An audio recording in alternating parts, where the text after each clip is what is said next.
الحمد لله نحمده ونصلي على رسول الكريم. أما بعد فأعوذ بالله من الشيطان الرجيم. بسم الله الرحمن الرحيم. قال الله تعالى في كتابه المجيد: وإذ قال ربك للملائكة إني جاعل في الأرض خليفة. صدق الله العظيم. أما دبي ورسكتون كناظرين، السلام عليكم ورحمة الله وبركاته.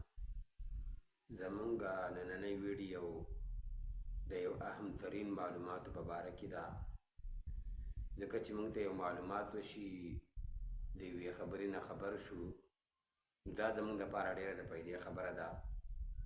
نن به موږ د څلور کسانو تذکره کوو چې دا کومه څلور کسان دي چې هغوی په دنیا کې بادشاهت کړی دی، او په دې کې بیا دوه کسان داسې دي چې هغه نیکان صالحین دي او په صحیح طریقه باندې خلافت کړی دی، او دوه کسان داسې دي چې هغوی په فساد باندې او په شر باندې څه کړی دی، په ټوله دنیا باندې یعنې حکمراني کړله، مشریه کړله، بادشاهت یې کړی دی. د دې په باره کې تاسو ته معلومات شیر کومه، کیدای شي ستاسو په علم کې هم اضافه وشي. نو یوه خبره خو دا ده چې دوه کسان داسې تیر شوي دي په مخ د ځمکه باندې چې په ټوله دنیا باندې بادشاهت کړی دی. یو په دې کې اولنی څه دی، هغه سلیمان علیه السلام. دا پیغمبر و د الله رب العالمین د طرف نه رالیږلی شوی و، او دا داسې یو پیغمبر و چې د ده سره هر یو میږیانو د ده په ژبه باندې پوهېدل، هر یو دغه رنګې ځناور چې کومه و د ده سره به یې څه کولې، خبرې کولې، او الله رب العالمین د دې سلیمان علیه السلام دپاره څه کړي و، تابع کړي وو. دویم نمبر چې و نو هغه ذوالقرنین و. دا یو نیک سړی تیر شوی دی، او د دې په سوره کهف کې الله رب العالمین واقعه هم ذکر کړې ده چې د مشرق نه واله تر مغرب پورې چې څومره د دنیا چې کومه حدود دي، دا ټول حدود او دغه ټولې لارې د څه کړي دا کتلې وې. لکه د دنیا هر یو په دنیا باندې په ټوله دنیا باندې که څه کړی سیل سفر کړی دی، او دا یو ډېر نیک او صالح کس و، او دا هغه کس دی چې د یاجوج او ماجوج چې دا په قیامت په ورځ باندې د قیامت نه مخکې په علاماتو کې به دا یاجوج ماجوج د دې تذکره به کېږي.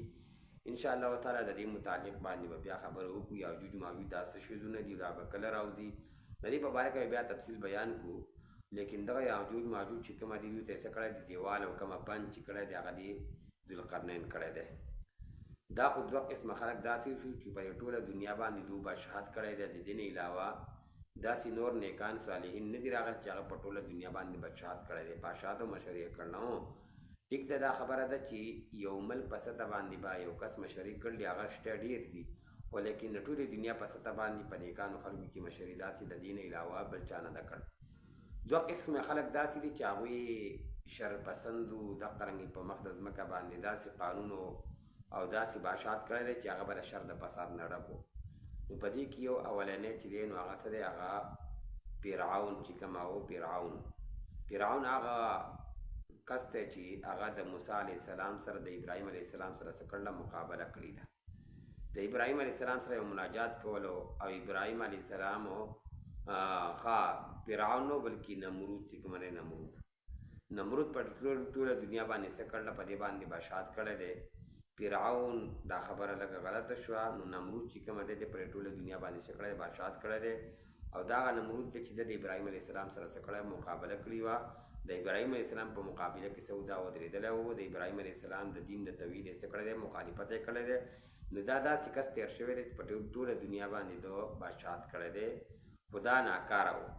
او بیا دویم نمبر چې پکې دی نو هغه څه دی، هغه یعنې بختي نصر دین په بني اسرائیلو باندې ډېر زیاتو ظلمونه کړي وو. نو دا هم څه دی شوی، دا هم بختي نصر چې دی دا ډېر مطلب دا چې په ناکاره خلکو کې دی، او دو څه کړي په ټوله دنیا باندې څه کړی، بادشاهت کړی دی. نو دا معلومات به تاسو سره شریک کول چې تاسو ته په علم کې اضافه راشي. نو دا ویډیو د مخکې ملګرو سره څه کوم شیر کړئ. واخر دعوانا ان الحمدلله رب العالمین.